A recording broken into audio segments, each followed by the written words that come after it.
How's it going, everybody? Welcome to We Do Tech. Now, with the current announcement of Intel's upcoming 9th generation CPUs, we also got some new motherboards to go alongside them, even though they are a bit before the CPUs. We did also see them at Rage 2018. So currently we have two here from MSI.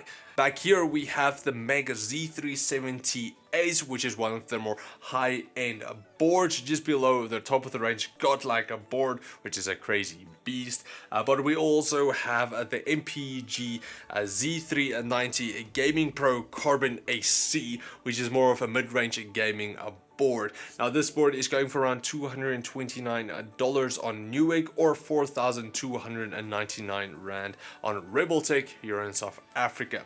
So we're quickly gonna do an unboxing for the Gaming Pro Carbon. I already did a unboxing for the ACE, so definitely check that out. But these are just unboxing videos, and then later on I am going to do the full reviews for both of them, so definitely stay tuned for that. Subscribe, put the notification bell, do all of that jazz, and those ones will come out a bit later. But with all of that, let's jump into our unboxing of MSI's new Z390 Gaming Pro Carbon AC. Got that? Yeah. And here it is. So the MPG Z390 Gaming Pro Carbon AC.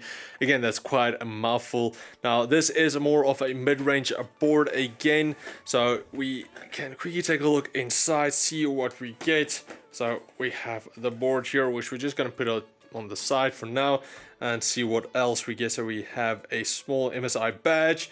We have the DVD with all of the drivers and software. We have some paper, some stickers, the quick installation guide. We have a case study. We have the manual, which again, just always check the manual. You might always forget something. We have some M.2 screws. We have the SLI bridge. We have more M.2 screws.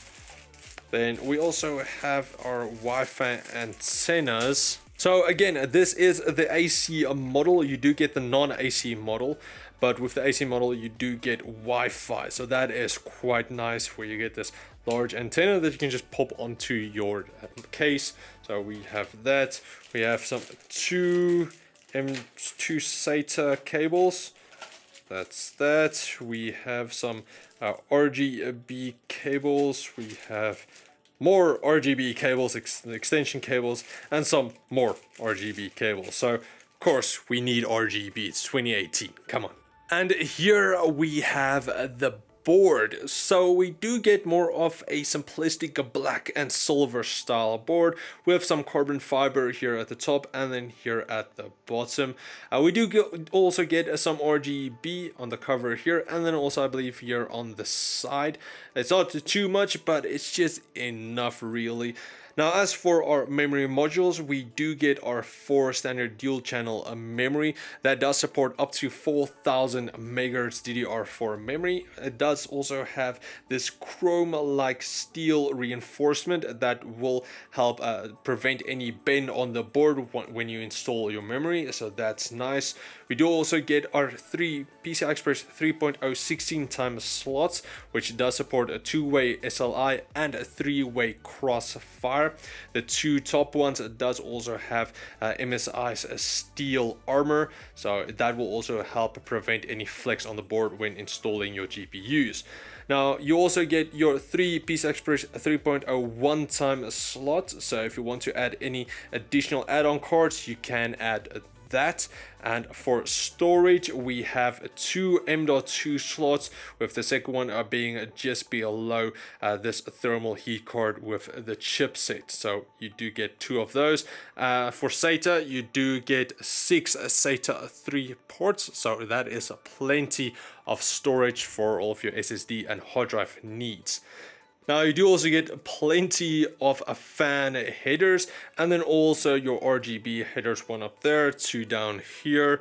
So there is plenty enough. You don't have to worry about fan installation and then your RGB. Now, as for power, you do get your standard 24 pin for the board and then your 8 plus a 4 pin for the CPU. So that will add a bit more leeway for overclocking. Now, as for overclocking, it is more of a mid-range board, but it's still going to deliver quite good overclocks with a decent capacitor and choke layout. And now we will have to take a closer look at the MOSFETs and see what components they use for this board. But it does have a reasonable heat spreader for the MOSFETs, so I do believe this is going to do quite well. But again, we'll just have to take a closer look later on. Now then, as for I/O, we do get this really nice integrated I/O shield, which it's still a noob mistake, but sometimes you do forget to install the shield first, and then it's a hassle to take out the board again. So this is really nice. Now, for the ports, we do get 2 USB 3.0 ports up here. Next to that, we get our PS2 port, our display port, our HDMI port. We get a USB 3.1 Gen 2 Type C port, USB 3.1 Gen 2 Type A port, 2 USB 3.1 Gen 1 Type A ports, our gigabit Ethernet port, our AC Wi-Fi, and then all of our audio connections. And then just behind the board, you don't really get anything here, just again your RGB LEDs here on the side. So that's pretty much it for our quick look at MSI's new Z390 Gaming Pro Carbon AC. Again, I will install it later on, show you guys some of the RGB, and then also go over the overclocks and the full review and all of that. So that is coming out soon again. So that's pretty much it for our unboxing of MSI's new Z390 Gaming Pro Carbon AC. Hopefully I got that right. So yeah, if you guys enjoyed this video, please like, share, subscribe, and comment like always. Also, again, I will leave the links in the video description where you can purchase them on RebelTech, and then also hopefully on Amazon, but otherwise a Newegg. And I will leave links for the unboxing of the Z390 ACE alongside, so definitely check that out. And remember, I am going to do the full reviews for both of them relatively soon, so definitely subscribe, notification, do all that again, and those ones will come out a bit later. So that's pretty much it. Thanks for watching, guys, and I will check all of you in the next video. Cheers, guys.